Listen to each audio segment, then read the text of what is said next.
दोस्तों, मैं आपका भूपेंद्र नारायण सिंह। आप सबको मेरा नमस्कार और मोदी जी को और उनके रणनीतिकारों को बहुत बहुत बधाई।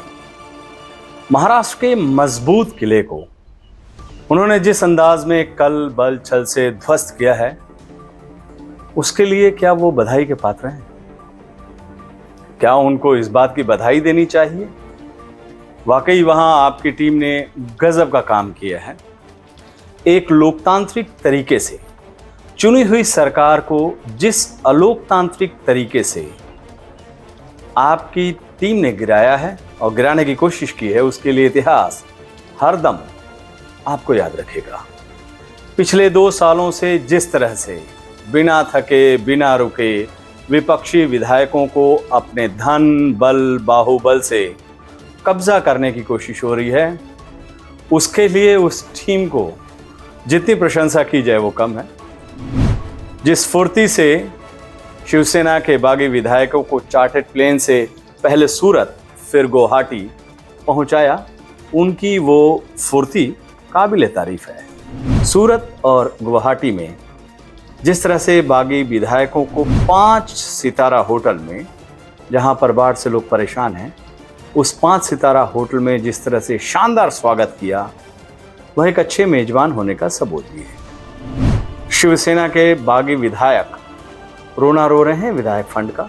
जाहिर है उनके चार्टर्ड फ्लाइट से आने जाने और 5 सितारा होटल का सुख भोगने का जो प्रबंध किया होगा, उससे शायद कम ही हो।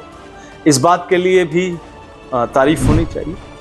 बीबीसी ने अपनी एक रिपोर्ट में लिखा है कि महाराष्ट्र भारतीय जनता पार्टी के महापुरुष मोहित कंबोज, जो सेटिंग गेटिंग के मास्टर माने जाते हैं, वो सूरत एयरपोर्ट पर बागी विधायकों का मुस्तैदी से प्रबंध कर रहे थे। बीजेपी के एक और महामानव संजय कुंटे सूरत में बागी विधायकों को आगे का प्लान समझाने के लिए सबसे पहले होटल पहुंचे थे। गुवाहाटी में तो खैर भारतीय जनता पार्टी की सरकार ही है, जाहिर है वहां का सारा प्रबंध असम के मुख्यमंत्री ने ही किया होगा। वैसे भी असम में लोग बाढ़ से परेशान है, वो उसकी चिंता कम है। और जिस अंदाज में विपक्षी विधायकों का स्वागत और वहां पर सहयोग हो रहा है, वो निश्चित रूप से देश की लोकतांत्रिक परंपरा को क्या मजबूत करेगा, इस पर विचार जरूर करिएगा। आपने देश की सियासत को बिल्कुल उसी रास्ते पर डाल दिया है जिस रास्ते पर पड़ोसी देश की सियासत है। वहां सरकार बदलते ही सामने वाला नेता या तो विदेश में होता है या जेल में।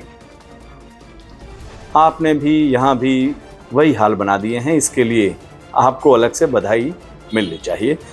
वैसे प्रधानमंत्री जी, सच पूछिए तो बधाई के असली हकदार तो आपकी एनफोर्समेंट डायरेक्टरेट, जिसको हिंदी में प्रवर्तन निदेशालय, सीबीआई और इनकम टैक्स जैसी संस्थाएं हैं।